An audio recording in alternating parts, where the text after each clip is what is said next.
స్త్రీ పురుష వేషము వేసుకునకూడదు, పురుషుడు స్త్రీ వేషమును ధరింపకూడదు. అలాగూ చేయవారందరూ నీ దేవుడైన యెహోవాకు ఏలు. దేవుడి వాక్యము బయలుపరుస్తూ వస్తున్నారంట. వస్తుంది. స్త్రీ పురుష వేషము వేసుకునకూడదు. ఒక స్త్రీ పురుషుని వేషము వేసుకునకూడదు, ఒక పురుషుడు స్త్రీ వేషమును ధరింపకూడదు. అప్పుడు లేఖనంలో దేవుడు పరిశుద్ధాత్మ వాళ్ళ గ్రంథంలో బైబిల్ నందు రాయించి ఉన్నారు. కానీ మనము పొరపాటులో లేక అవిధేయతలో మనము చిన్నప్పుడు లేక సంతోషపడి చిన్నపిల్లలకు ఆడపిల్లలకు మగపిల్లలు డ్రెస్సులు వేస్తూ ఉంటాము, మగపిల్లలకు ఆడపిల్లలు డ్రెస్సులు వేసి సంతోషపడుతూ ఉంటాము. కానీ దేవుని చిత్తం, దేవుని వాక్యం మనకు అలా చేయకూడదనే చెప్తూ ఉంది. అలా సంతోషపడటం కూడా వ్యర్థమే, అలా చేయకూడదు అని దేవుని వాక్యం తెలియపరుస్తూ తెలియక అవిధేయతలో ఉన్నప్పుడు చేసిన దేవుడు చేస్తారు. కానీ తెలిసి కూడా చేస్తే విషయము దేవుని వాక్యం తెలిసి కూడా చేసినట్లయితే అప్పుడు దేవుడి దగ్గర మనకు క్షమాపణ కనుక చిన్న విషయమే అయినప్పటికీ చాలా పెద్ద విషయం అయిపోతుంది దేవుడి దృష్టికి. కాబట్టి ఇలా ఉన్నప్పుడు ఇది ఒక దేవుని నోటి మాటగా దేవుని ఆజ్ఞగా ఇక్కడ రాయిస్తున్నాడు కనుక ఇలాంటి క్షణిక ఆనందం కోసము చేయకూడదని దేవుడు గ్రంథంలో రాయించున్నాడు. చూడండి, సమూయేలు గ్రంథము 28వ అధ్యాయము మొదటి సమూయేలు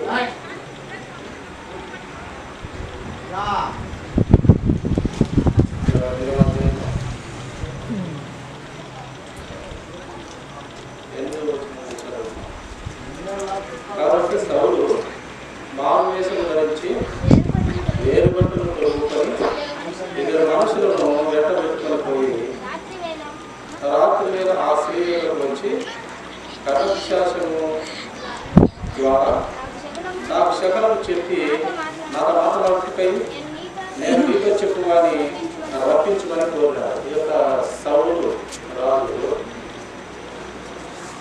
కర్ణపిశాచములు, మతగారు, సోదరులు వీళ్ళందరినీ ఆ సమయంలో ఆ రాజు ఆ ఊరిలోనే వెలివేసి వారిని ఊరిలో లేకుండా చేసినటువంటి ఈ రాజే మళ్ళీ వారి దగ్గరికి వెళ్ళాడు.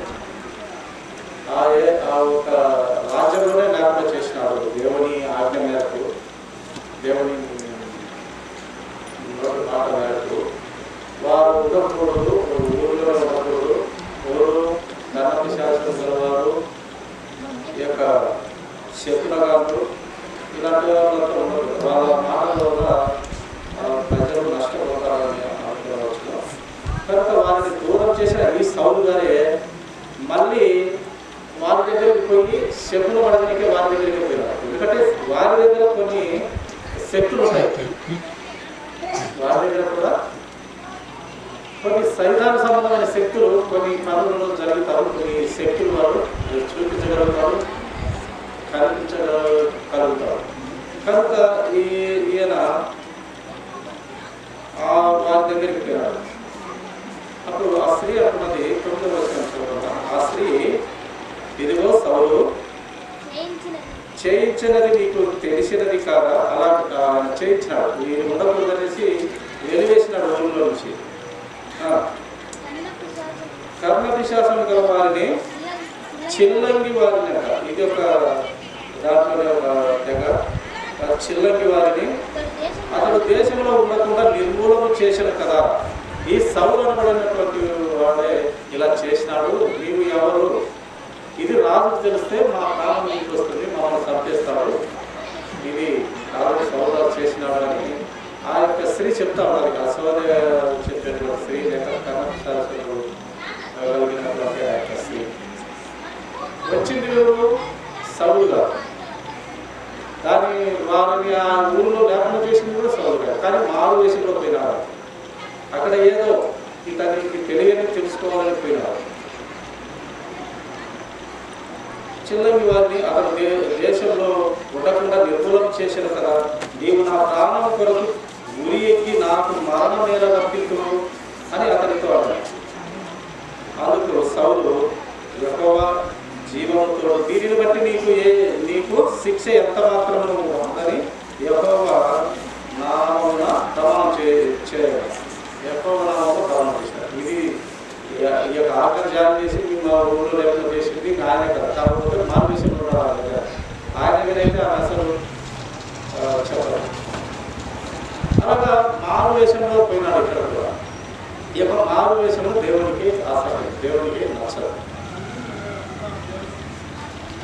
అందుకే ఇందాక మనం చదువుకున్న లేఖనం బట్టి స్త్రీ వేషము పురుషులు వేయకూడదు, పురుషుల వేషము స్త్రీ వేయకూడదు. ఇది ఒక దేవుని చిత్తం. చూడండి, ఇదే సమయలు గ్రంథం 2వ అధ్యాయం 2వ సమయలు గ్రంథం చూడండి. సమయలు 2వ గ్రంథము చూస్తాము 11వ అధ్యాయం సమయలు 2వ అధ్యాయం రాజకుమారుడైన నీవు నాటికి చిక్కుకోకుండా ఏమి ఈ సంగతి నాకు తెలియజెప్పవా అని అమ్మోనుతో అనగా అమ్మోను నా తమ్ముడు అబ్షాలోము సహోదరైన తామారును నేను మోహించి ఉన్నాను. అతనితో అహోనాదాబు నీవు రోగివేరకు వేషము వేసుకొని నీ వంశం మీదికి పడుకొని ఉండుము. నీ తండ్రి నిన్ను చూచుటకు వచ్చినప్పుడు నీవు నా చెల్లెలు అయిన తామారు చేత సిద్ధపరచబడిన భోజనం నేను భుజించినట్లు ఆమె వచ్చి నిన్ను చూచుచుండగా దాన్ని సిద్ధం చేసి నాకు చెప్పినట్టు సెలవుమని అడుగుమని అతనితో బోధింపగా అమ్మోను పడక మీద పండుకోను. అమ్మోను కాలుగా పడినని రాజు అతన్ని చూడవచ్చినప్పుడు అమ్మోను నా చెల్లెలను తామారు చేతి వంటకం నేను భుజించినట్టు ఆమె వచ్చి నేను చూచుండగా నా కొరకు 2 అప్పములు చేయటకు సెలవుమని రాజుతో మనవి చేయగా ఇద్దరు అబ్షాలోము చెల్లెలు తామారు. ఈ యొక్క అమ్మోను కూడా తామారుకు అన్ననే, కాకపోతే వేరే తల్లిదండ్రులు వారి. కానీ ఈ యొక్క అమ్మోను అనే ఈ యొక్క ఇతను రోగి అయినట్టు వేషం వేసినాడు. ఏం వేషం వేసినాడు? రోగి అయినట్టు వేషం వేసినాడు. తన చెల్లెలతో కామం చేసి ఆలోచన కలిగి ఉన్నటువంటి ఈ యొక్క అమ్మను రోగి అయినట్టు మచ్చల్లో పడినట్టు రాజు దగ్గరకు వచ్చినప్పుడు ఆమె ఇట్లా కనిపించు, నాకు అప్పములు కాల్చిపెట్టున్నాను. కానీ ఇతరులో ఉన్న కోరిక ఏమంటే ఇతనికి రోగం లేదు, ఏం లేదు, రోగం లేదు, ఏం లేదు.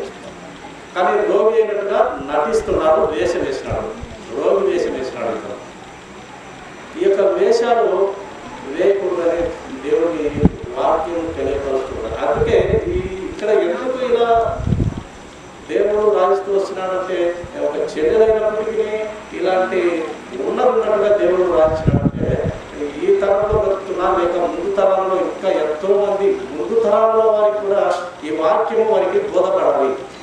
ఈ వాక్యం వల్ల వాళ్ళు బుద్ధి జ్ఞానం తెలుసుకోవాలని దేవుని ఉద్దేశం కాబట్టి రాయిస్తూ వచ్చినాడు. ఇలాంటి చేయకుండా ఉండే దానికోసము నిజంగా జరిగిన సంఘటనలు దేవుడు రాయిస్తూ గ్రంథంలో వచ్చినాడు.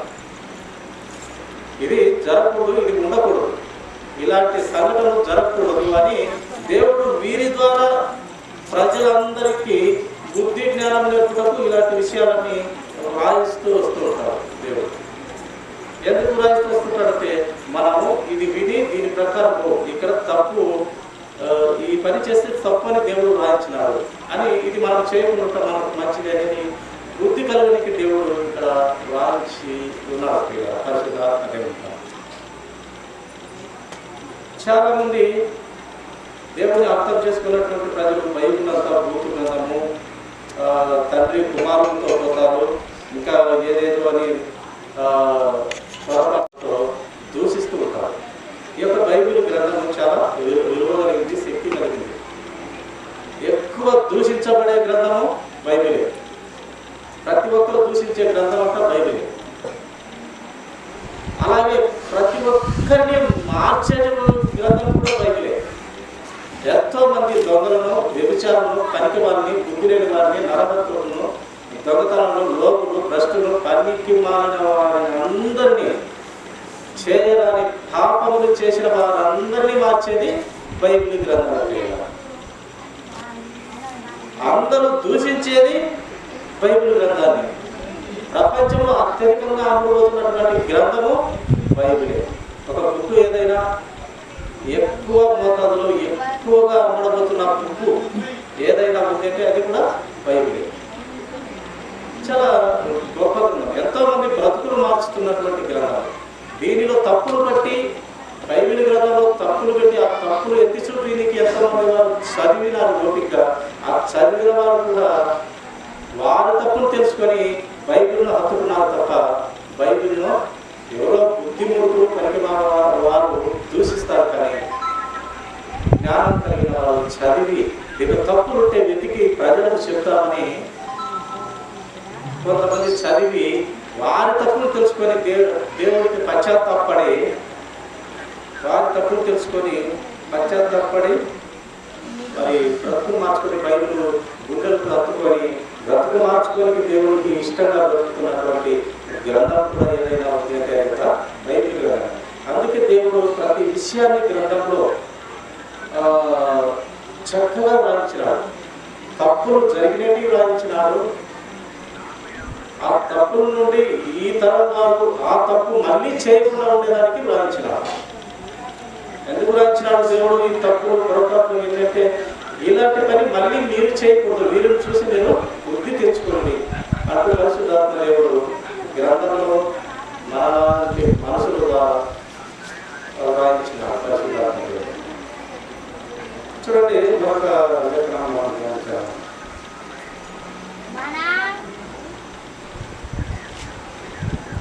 సామెతల గ్రంథము 26వ అధ్యాయం 26వ వచనం మాట.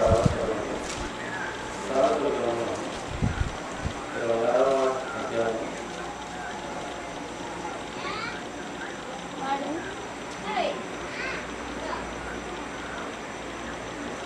వాడు తన ద్వేషమును కపట వేషము చేత దాచుకోను, సమాజంలో వారి చెడుతనము బయలుపరచబడదు. ఒకడు ఎవరైనా తన ద్వేషము హృదయంలో పెట్టుకుంటాడు, కపట వేషం వేసుకొని దాచుకొని ఉంటాడు. సమాజంలో నాకు బాగానే కనపడాలని, బుద్ధిమంతులని తెలియపరచుకునేదానికి చెడు హృదయంలో అయితే చెడు పెట్టుకొని సమాజంలో బ్రతుకుంటాడు. కానీ వారి చెడుతనము ఎప్పటికైనా బయలుపరచబడతాడు. దేవుడు ఎప్పుడోసారి బయలుపరుస్తాడు అంతే. అంటే మన లోకసంత అన్నట్టుగా తప్పు చేసేవారు అది ఎప్పుడైనా బయలుపరచడం తప్పదు. ఎప్పుడోసారి చేస్తుంటే అది ఏదో ఒక సమయంలో ఎప్పుడో బయట పడక తప్పదు. కనుక హృదయంలో కపట వేషము ధరించకూడదు అంటూ తెలియపరుస్తూ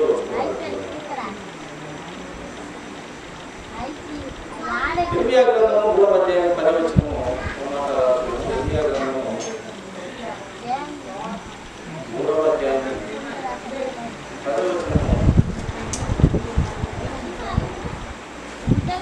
ఇంతగా జరిగినను విశ్వాసఘాతకురాలకు ఆమె సహోదరి అయిన యూదా పైవేషములకే కానీ తన పూర్ణ హృదయంతో నా వద్దకు తిరుగుట రాలేదని యెహోవా సెలవిచ్చాడు. దేవుడు చెప్తున్నాడు, వారి పైవేషం కొరకే కానీ పూర్ణ హృదయంతో నా వద్దకు రావడం లేదు. వారు ప్రజలతో ప్రార్థిస్తారు కానీ వారి హృదయం నాకు చాలా దూరంగా ఉంది అట్లు దేవుడి హృదయం ముఖ్యం. దేవుడికి హృదయాన్ని చాలా కనుక చెడు వదిలి మంచిని హత్తుకునేలా మన జీవితాలు దేవుడు ఈ గ్రంథాంతరంలో ప్రేమను వర్ణిస్తూ రాయిస్తూ వచ్చినాడు. అలాగే గొప్ప దేవుని గొప్ప ప్రేమను వర్ణిస్తూ రాయిస్తూ గొప్ప ప్రేమను తెలియపరుస్తూ ప్రతి ఒక్కరి భక్తులలో ప్రేమను తెలియపరుస్తూ వచ్చినప్పుడు ఆయన మహాప్రేమ ఆయన చేతి పరివారం ఆయన ఎంతో ప్రేమించిన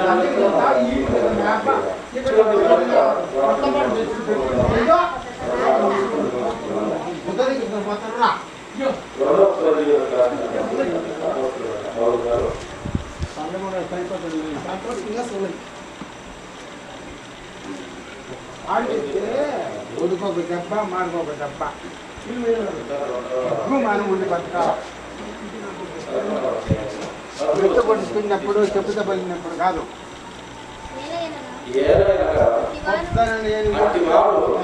క్రీస్తు యొక్క అపోస్తుల వేషము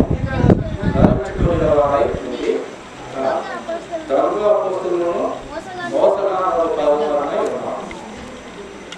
క్రీస్తు యొక్క అపోస్తుల వేషం ధరించుకున్నవారు ఏంటి? దొంగ అపోస్తులను మోసగాళ్ళు పనివారనే ఉన్నారు. దొంగ అపోస్తులుగా చాలా మంది ఉంటున్నారు. అటు దేవుడే మాట్లాడుతూ వస్తున్నారు. క్రీస్తు యొక్క అపోస్తుల వేషం, క్రీస్తు యొక్క అపోస్తులు 12 మంది శిష్యులు క్రీస్తుకు మాదిరిగా వీరు బ్రతికినారు. వారి ప్రాణాలనే పెట్టినారు. వారు వేసినటువంటి పునాది మీద మనమందరము విశ్వాసం ద్వారా ఆ పునాది మీద బ్రతుకుతాము. వారు వేసినటువంటి గొప్ప పునాది, ఆ పునాది మీద సంఘాలు కట్టబడుతున్నారు. ఆ పునాది మీద కట్టబడిన సంఘాలే వృద్ధి అవుతారు. ఇది అపోస్తులైనటువంటి దేవుని శిష్యులకు ప్రాణాలు పెట్టిన ఆ అపోస్తుల విశ్వాసం అనే కొండ మీద కట్టబడుతున్నారు. అందరూ కూడా ఆయన ద్వారా కట్టకి ఏ ద్వారా మనం కట్టబడినది సరైన విశ్వాసం కాదు. ఆ యొక్క విశ్వాసము ఆ బండ మీద కడితే అది సరిగ్గా లేకుంటే ఇసుకలు ఇల్లు కట్టిన మన విశ్వాసం అవుతుంది. కనుక ఈ యొక్క అపోస్తుల వేషాలు వేయకూడదు. అపోస్తులు వేషాలు వేయలేదు. కానీ మొదటిగా అవిధేయతలో ఉన్నప్పుడు పొరపాటులో దేవుడిని అర్థం చేసుకోలేక దేవుని కుమారుని తెలియక పొరపాటులో కష్టపడున్నారు. కానీ మళ్ళీ తర్వాత యేసుక్రీస్తు వారు చనిపోయి తిరిగి లేకపోయిన తర్వాత మళ్ళీ వారికి కనపడిన తర్వాత అప్పుడు నమ్మిన వాళ్ళలాగా ఇంకెవరు ఉండదు. అంత గొప్పగా మరొకరు ఆయన అర్థం చేసుకోలేక పరిపక్వత లేని జీవితంలో ఉన్నారు. కానీ అది తర్వాత చాలా అద్భుతంగా వారు ప్రాణాలను సైతం లెక్క చేయక క్రీస్తు కోసం బ్రతికినటువంటి క్రీస్తును ధరించుకొని క్రీస్తే ఆయనలో ఉన్నట్టుగా చెప్పి మాట బ్రతుకుతా క్రీస్తు చావైతే నాకు గొప్ప మాట చెప్పి ఆయన బ్రతికి మనకు మాదిరి పెట్టారు. పౌలు గారు కూడా మనకు మాదిరి పెట్టారు. యేసుక్రీస్తు వారు మాదిరి పెట్టారు.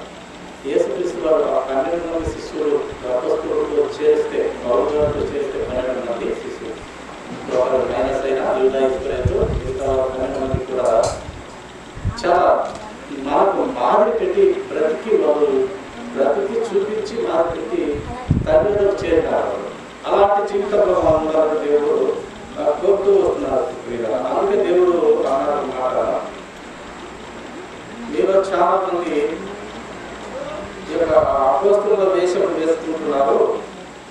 వీరు బయటికి గొర్రె చర్మం కట్టి తగిలించుకొని కనపడతారు, గొర్రెలాగా కనపడతారు. లోపలైతే వారి స్వభావం ఎలా ఉంటుందంట?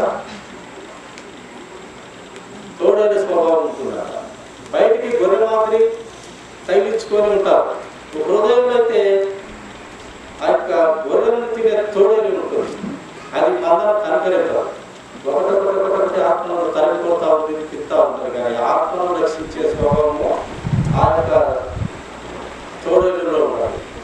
ఆ ప్రభువు నమ్మినట్టుగా కనపరుచుకొని ఆ యొక్క ఈ గొర్రె చర్మం ధరించుకొని తోడలు ఉంటాయన్నమాట. ఇవి మందరం కనకరేస్తారు. ఒక్కొక్కటిని మన గొర్రెలు కోసుకొని తినేసి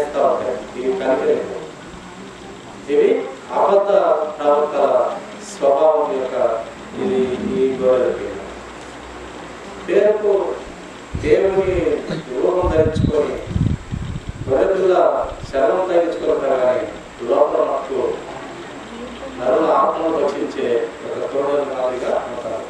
కనుక అలా ఉండకూడదనే దేవుడు ఇలా ఈ యొక్క వాక్యం మాకు తెలియపరుస్తూ వస్తున్నారు.